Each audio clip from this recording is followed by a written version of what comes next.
bastante alegria. Mais do que ver todos reunidos aqui neste lugar, é ver que Deus está na casa, amém? Abra comigo a sua Bíblia no livro segundo escreveu João, capítulo de número 8, verso de número 30 a 36.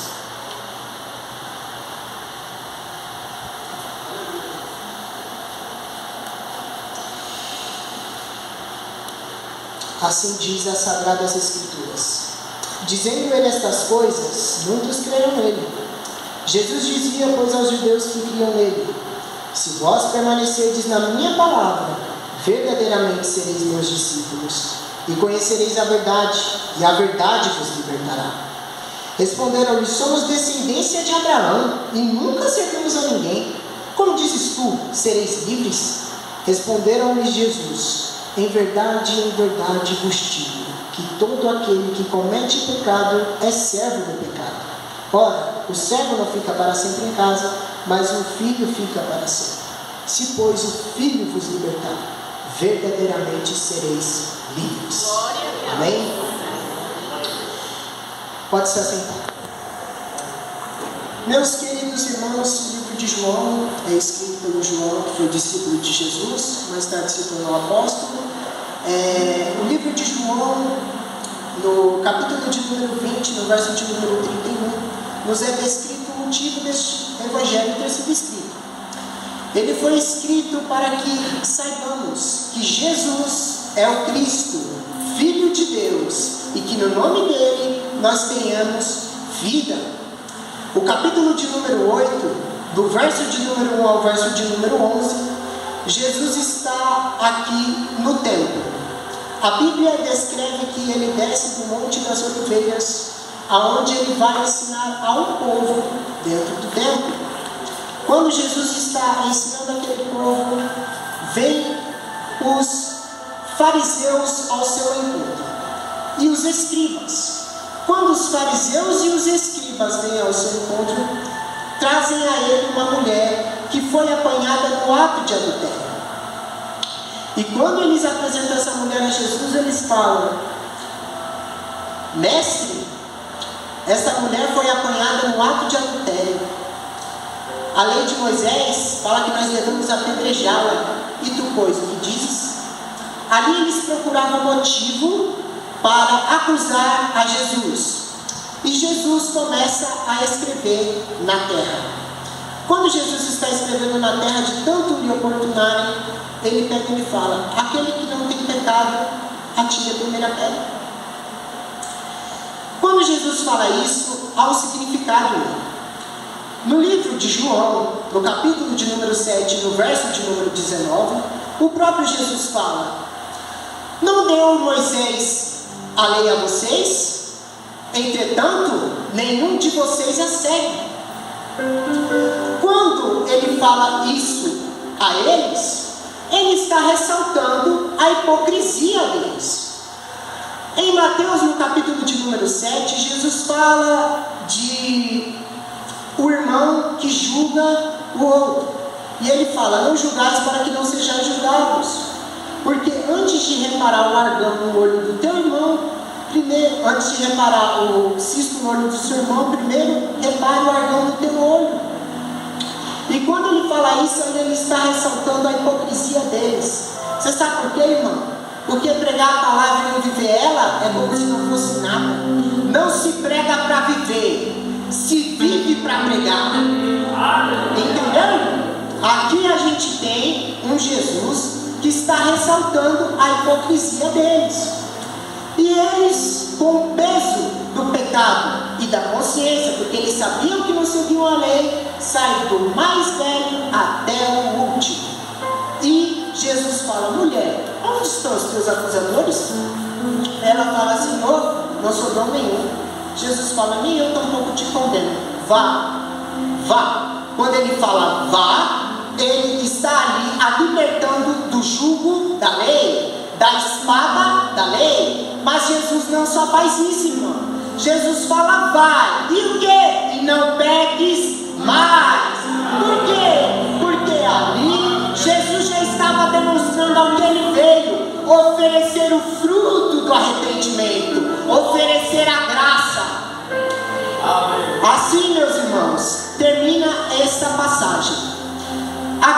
gente entra já no verso de número 12. Jesus aqui já está também no templo, mas aqui a Bíblia fala: falou-lhes, pois, Jesus outra vez. Aqui a passagem de tempo não é descrita, pode ter sido uma hora depois, um dia, um ano, não se sabe. Mas se sabe que Jesus de fato falou essas palavras. Aleluia, Deus. Neste momento. E Jesus falou-nos: eu sou a luz do mundo. Quem me segue não andará em trevas, mas terá a luz da vida. Aqui Jesus já está predizendo o que vai dizer Paulo aos Romanos no capítulo de número 8, verso de número 2. Porque a lei do Espírito da vida, manifesta em Cristo Jesus, nos livra da lei do pecado e da morte. Jesus veio para nos libertar. Jesus veio para nos livrar da lei, do pecado e da morte, e nos dar a vida.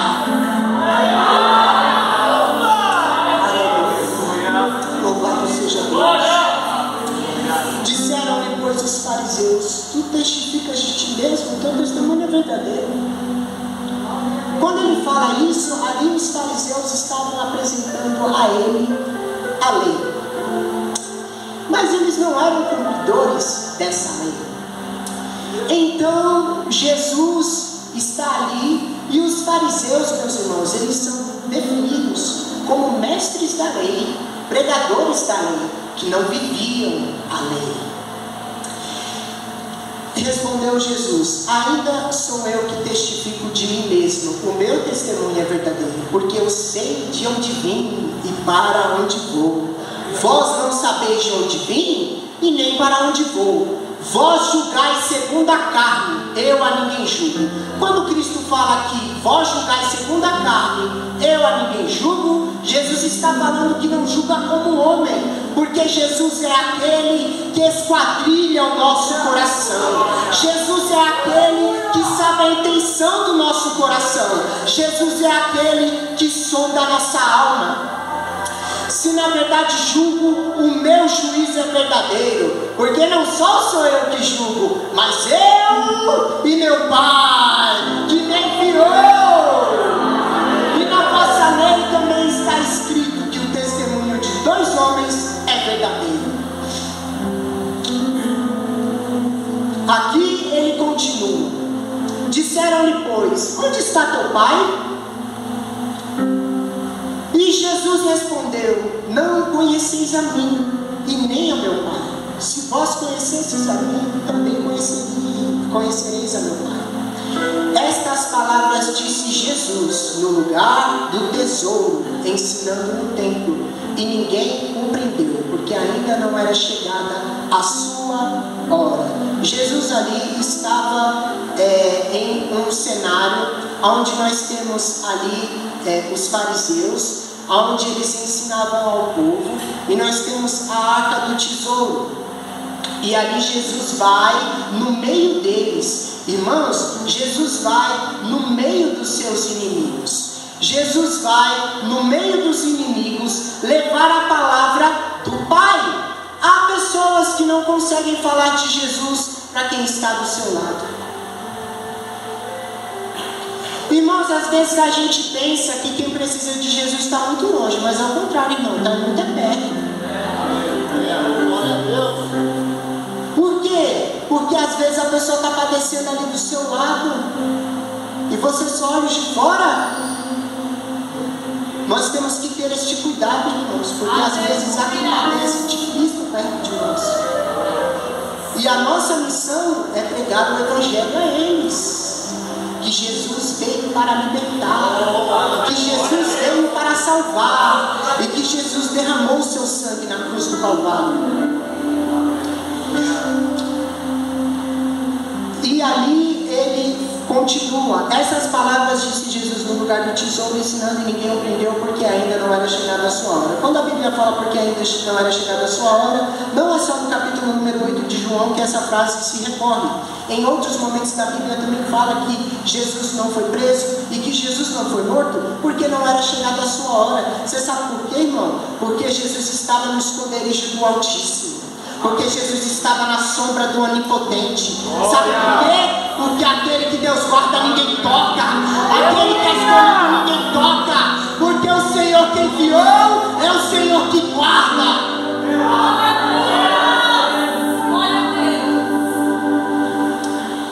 Mas diziam, pois, os judeus.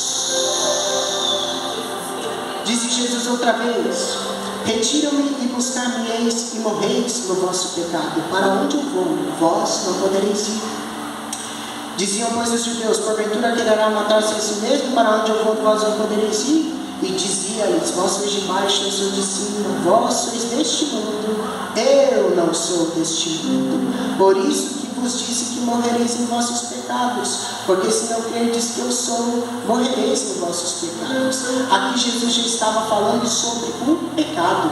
Irmão, o pecado, ele é uma prisão, a qual Satanás vai prendendo ali almas, a qual ele consegue tragar.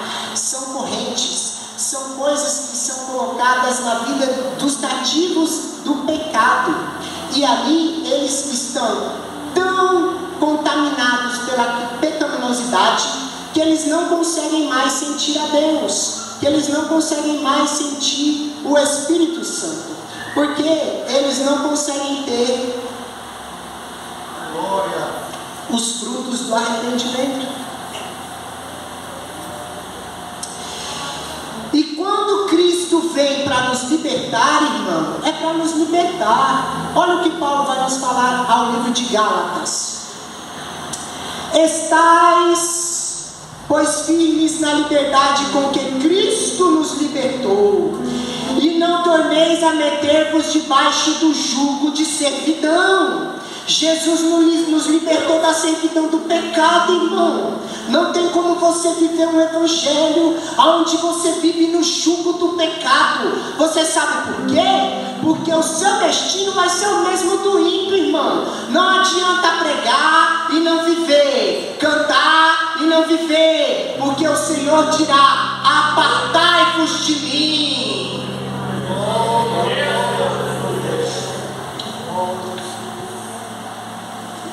Disse-lhes, pois, quem és tu?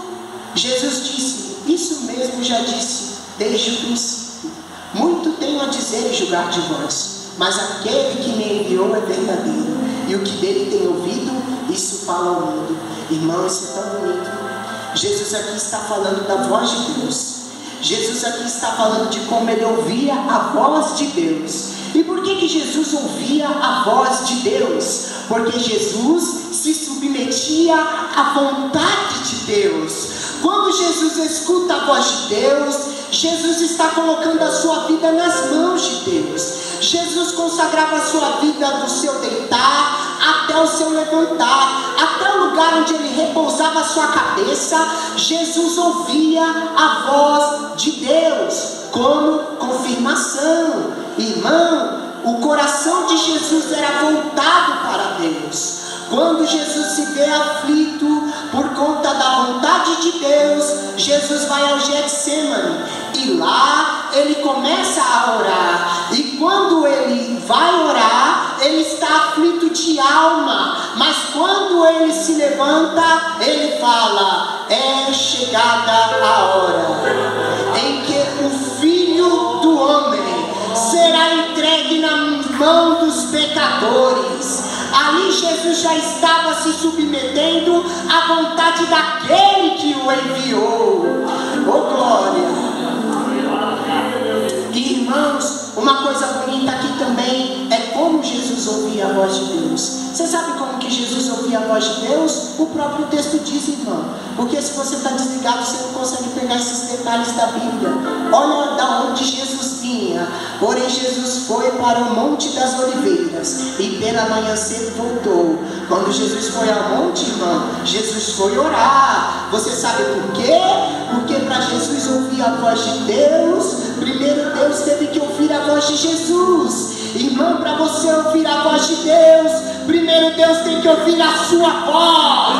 Primeiro Deus tem que ouvir você chamar, você clamar, você pedir.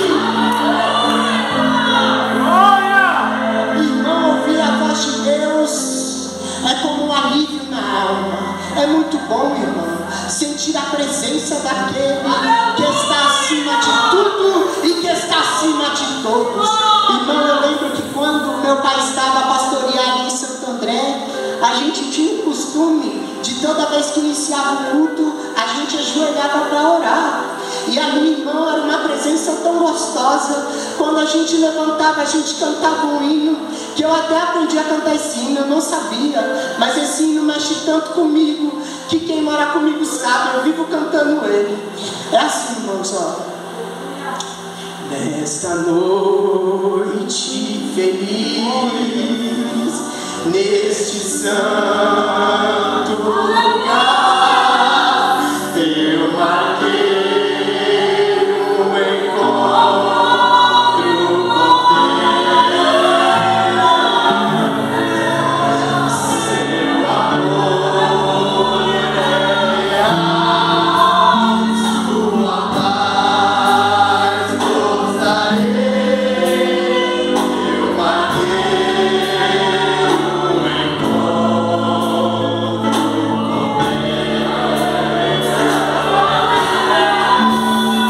Eu marquei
nossa esperança.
para fazer o que lhe agrada. E Deus não o desamparava, Deus não o deixava só. Cristo nunca ficou só, irmão. Sabe por quê? Porque Deus e porque Cristo é o nosso melhor amigo. É aquele que não nos abandona, mesmo nos momentos de aflições. E dizendo eles estas coisas, muitos creram nele. Se vós permanecerdes na minha palavra, verdadeiramente sereis meus discípulos. Irmão, só é discípulo de Jesus quem permanece na palavra. Só é discípulo de Jesus quem permanece na verdade. Irmão, não há evangelho que não tem confronto. Não há evangelho que não tem conversão, transformação. Que evangelho é esse, irmão? É um evangelho hoje do vinde como estáis e permaneceis assim mesmo. Como se Cristo fosse alguém carente dele. O amor que insiste em me amar.